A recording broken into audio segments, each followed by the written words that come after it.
ನಡಿ ಅಧಿಕಾರದಲ್ಲಿರುವಾಗ ಏನಿದೆ ಪ್ರಕ್ರಿಯೆ ಅದೇ ಅಂತೆ ಅನುಸರಿಸ್ತಾ ಹೋಗ್ತಾ ಇದ್ದಾರೆ. ವಿಶೇಷವಾಗಿ ನಮ್ಮ ಹಿಂದೆಯೂ ಸಹ ಏನು ಆಹ್ವಾನ ಇರಲಿಲ್ಲ, ಇಲ್ಲಿ ಸ್ಥಳೀಯರು ನಮ್ಮನ್ನ ಆಹ್ವಾನಕ್ಕೆ ಮಾಡ್ತಾ ಇದ್ರು. ಅದೇ ರೀತಿ ಇವತ್ತು ಸಹ ನಡೆದಿದೆ. ಅದರಲ್ಲಿ ಏನು ರಾಜಕೀಯ ಮಾಡುವಂಥದ್ದು ಏನು ಅವಶ್ಯಕತೆ ಇಲ್ಲ.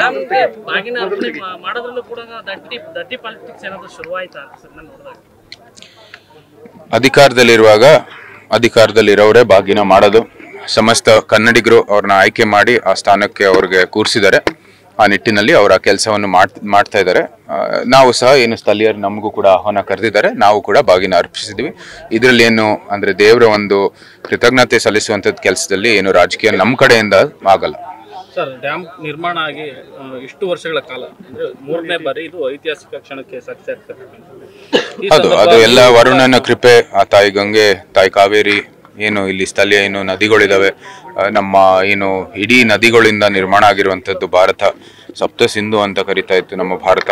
ಎಲ್ಲ ಕೂಡ ದಕ್ಷಿಣ ಭಾಗ ಇರ್ಬೋದು, ಉತ್ತರ ಭಾಗ ಇರ್ಬೋದು, ನಮ್ಮ ಭಾರತ ನಮ್ಮ ನದಿಗಳಿಂದಾನೇ ಉದ್ಧಾರ ಆಗಿರುವಂಥದ್ದು ಒಂದು ಕ್ಷೇತ್ರ ಇದು ಭಾರತಾಂಬೆ. ಆ ಭಾರತಾಂಬೆಯಿಂದಾನೇ ಉದ್ಭವ ಆಗಿರುವಂಥದ್ದು ಕನ್ನಡಾಂಬೆ. ಸೊ ಆ ನಿಟ್ಟಿನಲ್ಲಿ ನಾವು ಯಾವತ್ತೂ ನಮ್ಮ ನದಿಗಳಿಗೆ ಕೃತಜ್ಞತೆಗಳನ್ನು ಸಲ್ಲಿಸಬೇಕಾಗಿದೆ. ಈ ಬಾಗಿನ ಒಂದು ವಿಧಿ, ಅದಕ್ಕೆ ಆ ಕೆಲಸವನ್ನು ಮಾಡಿದ್ದೀವಿ. ಅದೇ ರೀತಿ ಮುಂದೇನು ಸಹ ಬರೋ ವರ್ಷಗಳಲ್ಲಿ ಆ ತಾಯಿಯ ಆಶೀರ್ವಾದ ಇರಲಿ ಅಂತ ನಾವು ಪ್ರಾರ್ಥನೆ ಮಾಡ್ತೀವಿ. ಬಿಜೆಪಿಯಲ್ಲಿ ಬಣ ರಾಜಕೀಯ ಮುಂದುವರಿತಾ ಇದೆ. ಇದರಿಂದಾಗಿ ತಮ್ಮ ಪರಿಸ್ಥಿತಿ ಹೇಗಿದೆ? ಯಾಕಂದ್ರೆ ಬಿಜೆಪಿ ಸಿದ್ಧಾಂತ ಒಪ್ಪಿ ನೀವು ಕೂಡ ಸಂಸದರಾಗಿ ಆಯ್ಕೆ ಆಗಿದ್ದೀರಾ. ಈಗ ಬಿಜೆಪಿಯಲ್ಲಿ ಬಣ ರಾಜಕೀಯ ನೋಡಿ ಏನಿದೆ? ಒಬ್ಬ ಏನು ಹೊಸದಾಗಿ ಆಯ್ಕೆಯಾಗಿರೋ ಸಂಸದರಾಗಿ ಏನು ಪಕ್ಷದ ಒಂದು ಕಾರ್ಯಕರ್ತರಾಗಿ ತಮ್ಮ ಚಟುವಟಿಕೆಯನ್ನು ಮುಂದುವರಿತಾ ಇದ್ದೀವಿ. ಮೇಲ್ಮಟ್ಟದಲ್ಲಿ ನಡೀತಾ ಇರುವಂಥದ್ದು ನಾವೆಲ್ಲರೂ ಕಾರ್ಯಕರ್ತರಾಗಿ ಅನುಭವಿಸ್ತಾ ಇದ್ದೀವಿ. ನಮಗೆ ಯಾವತ್ತೂ ಸಹ ಆಚೆ ಕಡೆ ಬಂದ ತಕ್ಷಣ ಒಗ್ಗಟ್ಟು ಒಂದು ಪ್ರದರ್ಶನ ಆಗಬೇಕಾಗಿದೆ. ಏನೇ ಇದ್ರೂ ಸಮಸ್ಯೆಗಳು ಪಕ್ಷದ ಒಂದು ಚೌಕಟ್ಟಿನಲ್ಲಿ, ಪಕ್ಷದ ಒಳಗಡೆ ಅದರ ಚರ್ಚೆ ಆಗಬೇಕಾಗಿದೆ. ವ್ಯತ್ಯಾಸಗಳನ್ನು ಬಗೆಹರಿಸಿ ಮುಂದುವರಿಬೇಕಾಗಿದೆ.